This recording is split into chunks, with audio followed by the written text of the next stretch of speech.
Сайн байцгаана уу хүнд үзэгчтэй.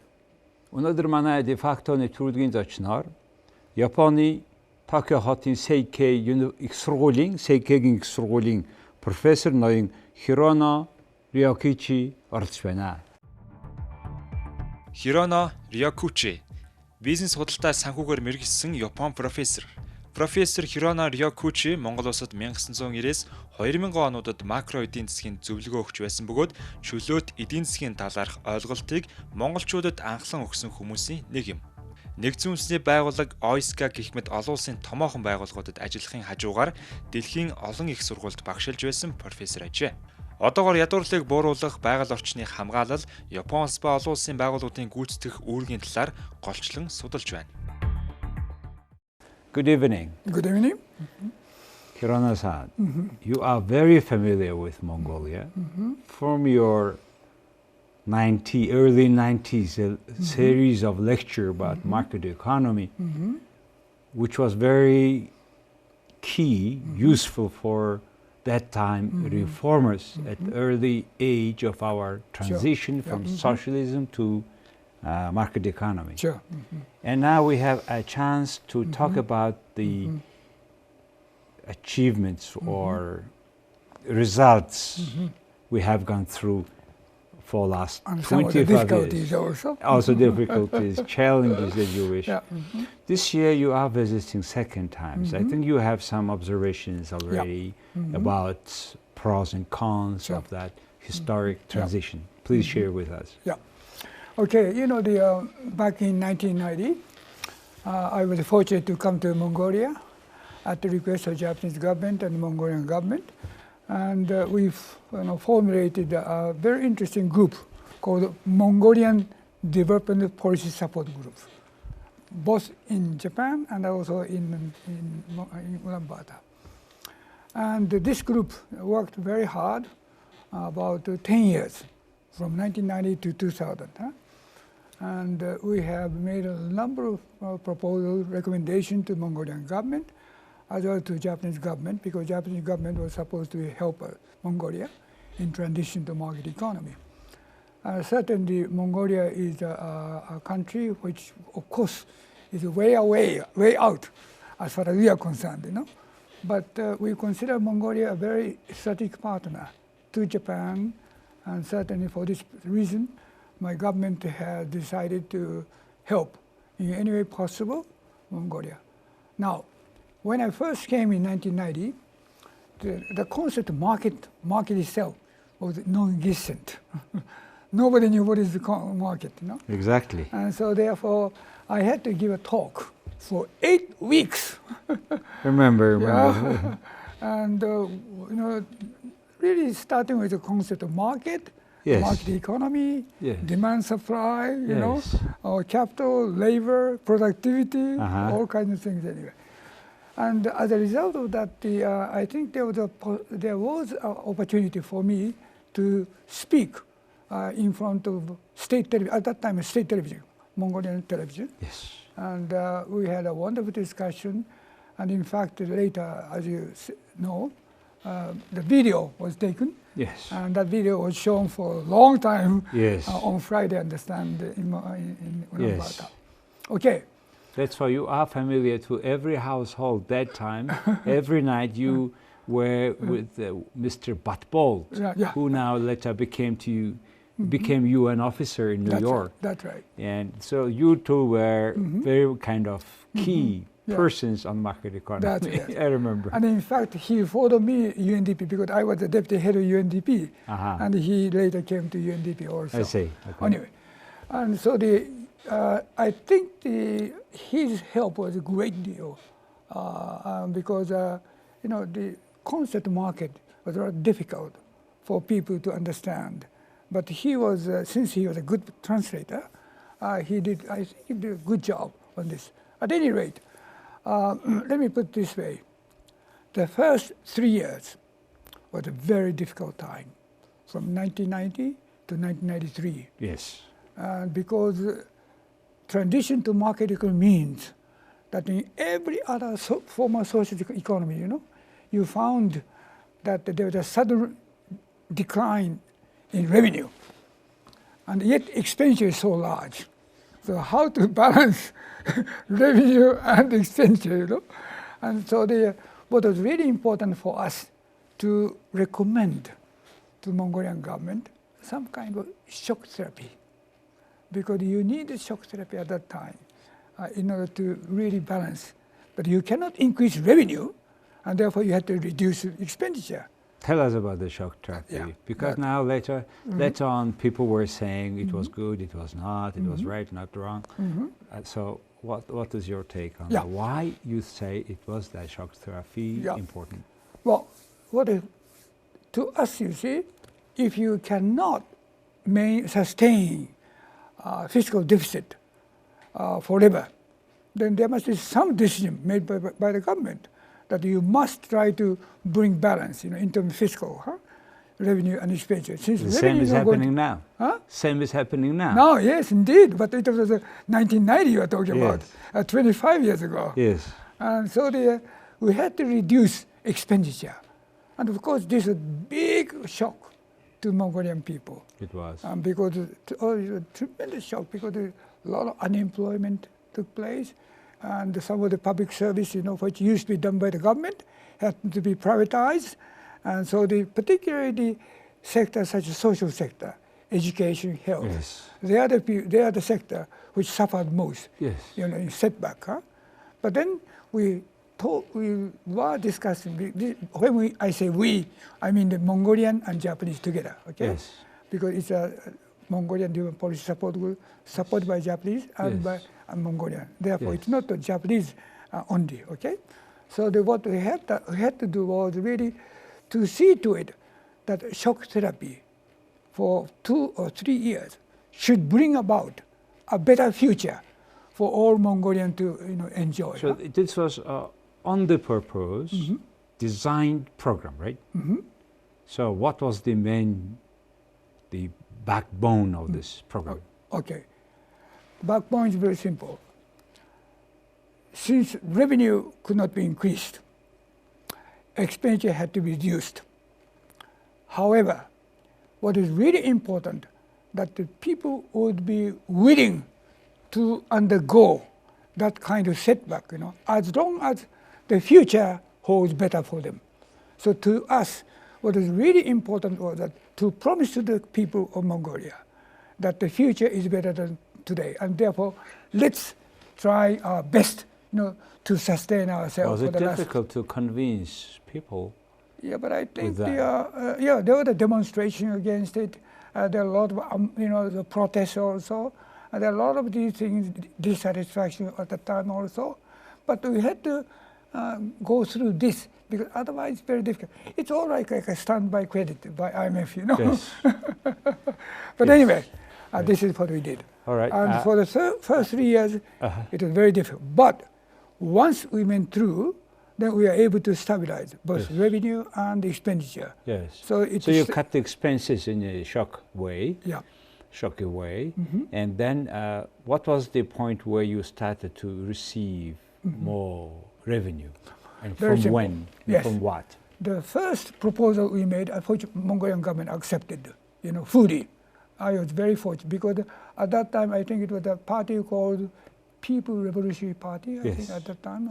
Now they changed the name to People Party. Yes, now they currently are in power. That party was willing to accept, 2 things. One, huge tax reform. That is to say, we had to increase corporate income tax. We had to increase excise tax.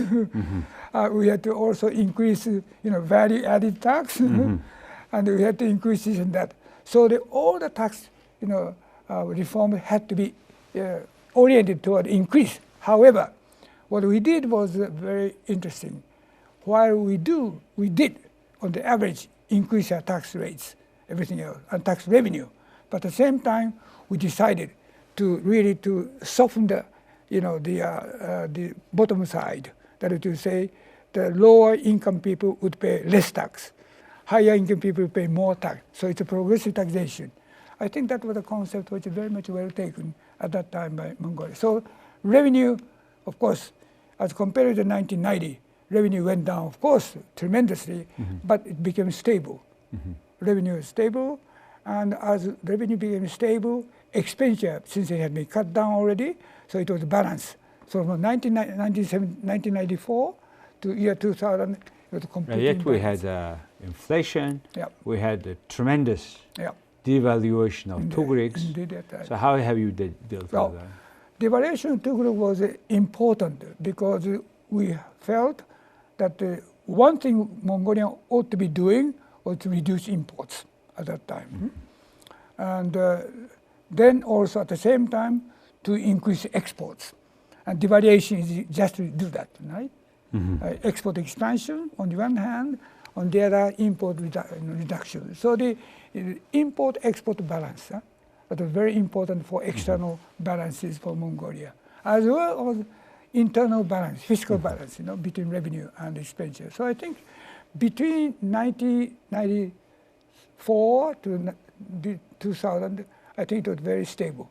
Now, people can't wait that long. So people began to demand that there should be better for them, right? So starting with 2000, naturally, we had to change our policy, particularly toward a more growth-oriented policy. A growth-oriented policy required three things. One, of course, to lay down the infrastructure, which would increase the convenience, not only convenience of people daily living, but also, enhance productivity on the part of private sector and the government sector, right? And second, what we did was to try to introduce fiscal foreign direct investment. And of course, Mongolia is still a very small economy, and therefore no foreign investor will come in terms of the domestic market only. It got to be export oriented, right? And thirdly also, in order to have a better, shall I say, operation of infrastructure and government administration, you have to also strengthen the capacity building of the people in terms of skill, training, and orientation toward And from now, looking back, was it the right way of privatization in Mongolia? It's a pros and cons.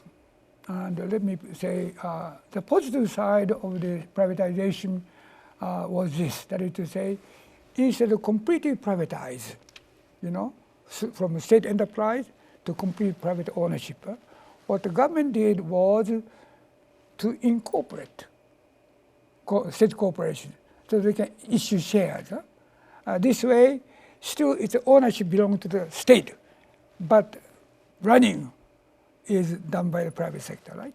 So this kind of, combining the efficiency of private sector with the ownership of the state was very good. So that was a good part. But the bad part, of course there was a bad part also, and bad part was that some, I cannot name who, but some politicians want to have a wholesale privatization. But they did. They did in a way. Yeah, that it did happen, right? Yes. So that was the basis of our... So we had two experiences of privatization in this country. One, which is more desirable for me at the stage of development for Mongolia, and the other not so desirable. And they did. We had a social system of supply of all goods, products, services from abroad, from inside, all the way through the state hand. Yeah, that's right. Those wholesales were privatized through these two kind of vouchers, That's right, yeah. which at the end ended up all this enterprise in the hand of few people who were able to buy these people just without the stock exchange. That's right. They came to households and they were buying it with the way lower market price money. So that's I think the pros that we still are to pay. That was the bad part. Yeah. Many industries more or less were staying there, collapse. And that's until now we cannot renew it, some part of it. Because this country, mostly agriculture-based country, we could process some animal husbandry products, initial raw materials, and now still we have the problem. So this is a pro side. Now let's come back to today. And now when now we have to look at the path and the result, what we have done so far. We have a big problem with the proper pension system. We have a problem with the social insurance, and all state-owned. And the state has a big payment to the pension fund. They never pay completely. And as a result, we have a lot senior people having problems at the age, a later age, while they have been working all their life for particular state or private companies. Now they have very much underpaid their pension. How can we fix it? Can we fix it? Well, and what is the way? You see, let me put it this way. The problem you have now in this country is not only a Mongolian problem. There are many other societies which face the same problem. You know, as I said, because I've been going to many countries around the world and making some advice, suggestions to these governments. And I know that, for instance, look at my own country also, Japan. You have just come back from Japan, right? Yes. So certainly my country also faces, tremendous problem in terms of pension fund, okay? In terms of social security. Many of the health insurance programs are running red, deficit. So the government has to subsidize. So the subsidization means, again, further increasing a fiscal deficit, right? So this sort of thing is very popular in many countries, not only in developing countries, but also developed countries. So now, what is important, however, is this. The people who respond to any discipline, to any setback, for the time being, as long as they know the future is better.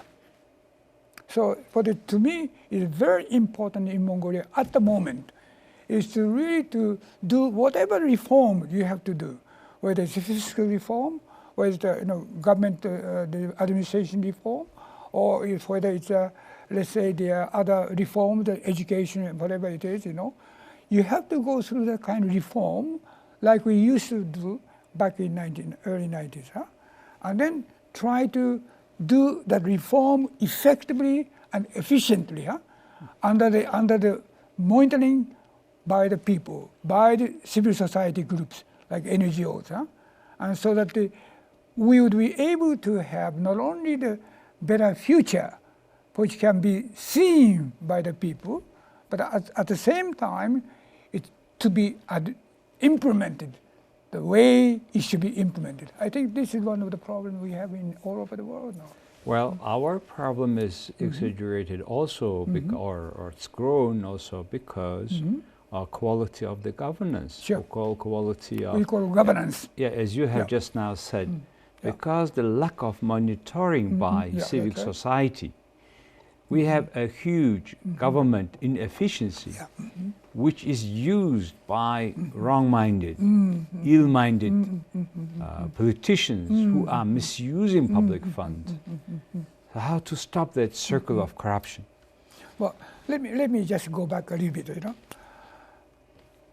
There were three major proposals we made back in early 90s, okay, to cover the entire decade from 1990 to 2000. One of the major reform agenda we had was public administration. However, much of the reform proposal made at that time remained on paper. Until now? Nothing happened. So to me, there was a tremendous resistance on the part of, I think, mainly politicians and some bureaucrats also, bureaucracy, so that they will not go through the public administration reform. One of the key agenda we proposed at that time was decentralization of public administration from central government to, IMAC, to SOM, and to BAG. However, what happened. This budget, finally they got half of that decentralization for last 5 years or so. But still, they say now, what they say is now, our IMACs, SOMs are not able to run the budget or they manage, etc. But because now public officers in this country are selected not based on merit. Now they are selected based on loyalty to their political party, their leaders. Why? Because they have been very key person during election campaign. And during the election campaign, the money they have been received, they don't disclose. So today the taboo and secret is Mongolian political parties financing. So that's why when the party wins, now they have certain debt on the table, whatever, to many individuals who are coming and saying that I want to be this and that, which they do. Yeah. That's the chronisms. In my country also we had such problem a long time ago, okay? But we are able to solve the problem. Let me tell you the principle there, which I think could be applied to Mongolia, if I may say so. Sure.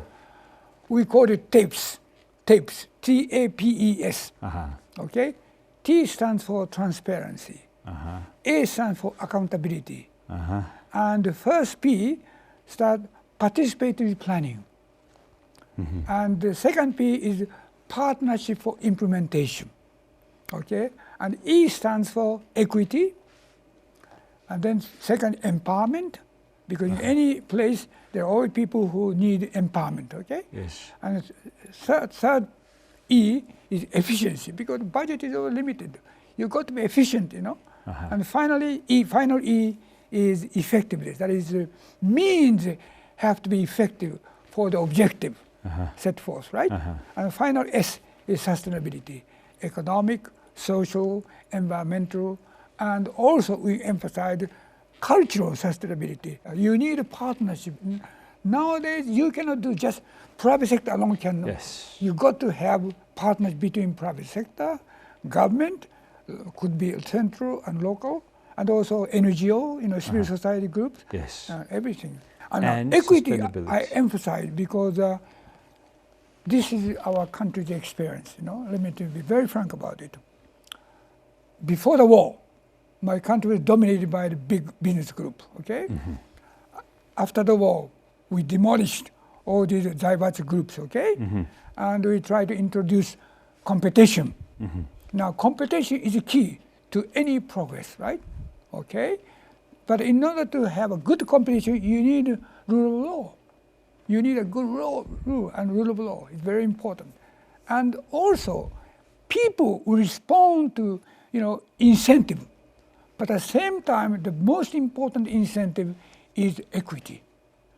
If equitable distribution income is there, people will be so willing to work hard, to devote themselves, long hours for work, and to get whatever the fair share of labor. So to me, equity is a very important condition for growth. And if you don't have equity, forget about your growth. That's the issue now in Mongolia. And that's why people are very much not happy with growing inequality in the country where only a few group, individuals, owns all these licenses, and they're creating new own networks, kind of creating monopoly in different sectors. Now across the sectors, some individual, and they are buying political parties, their leaders.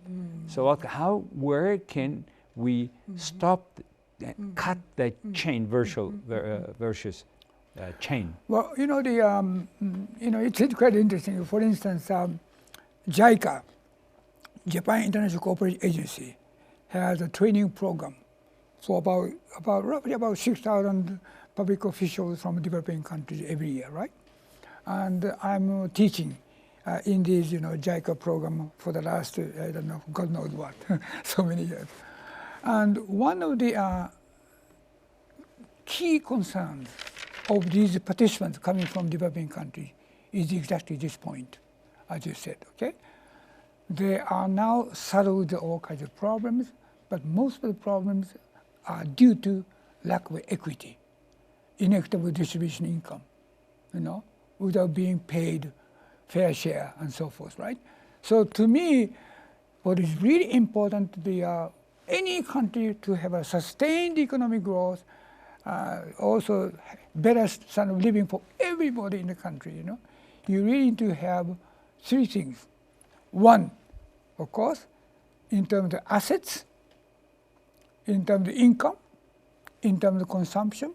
We have a taxes on assets, taxes on consumption, and taxes on income, right? So all these three types of taxes, have to be very much progressive.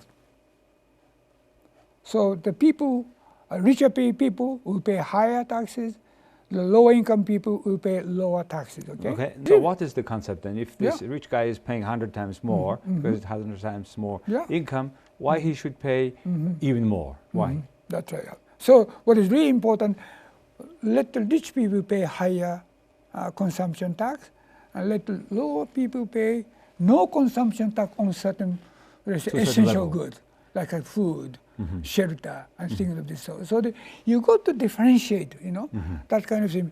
Differentiation takes place only because you want equity. So that is very, income tax is the same way. Progressive taxation is very important, right? And in my country also, by the way, we have very high tax on inheritance tax, which you don't have in this country. Because this is the money that you have not created, right? You just get it. Because why should the little boy inherit so much money from the father? Better for the society to distribute it. So to me, inheritance tax is very important. What are the particular website or books that people can read about it more? Well, my book. Okay, what's the name of the book?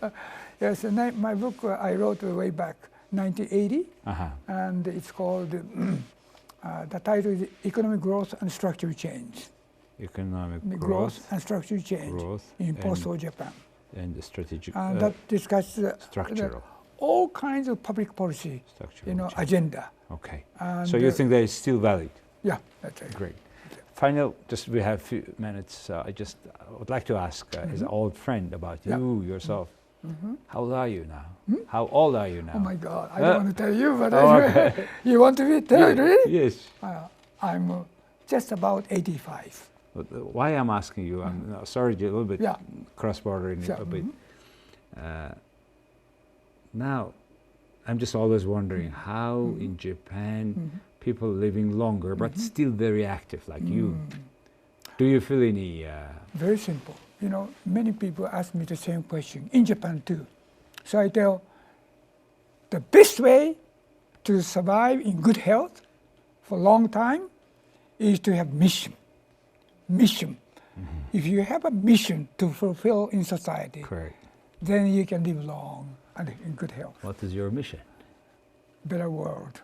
Better world, okay. For everybody. Well, better world, that's and for that, let me just add that the government of Japan is contributing a great deal, of course, to help Mongolia. But what I like to see, that whatever the help we give to Mongolia should be well and effectively utilized by Mongolian people, particularly by the government of Mongolia. That's what is about our life today, and I think our TV viewers see how important is the people's opinion on that, and we would like to have, as a society, bigger and sharper eyes on the way how our government is spending the public money. Hirono-san, thank you very much. Thank you very much for this. What a wonderful pleasure meeting you after 25 years and bringing you to Mongolian audience. Thank you very much indeed. Have a good luck and long life. Thank you very much. Thank you. За хүн төлөвчтэй. Өнөөдөр манай дефакто нэвтрүүлгийн зочноор монголчуудын олон жилийн танил профессор Хироно оролцлоо. Их баярлалаа.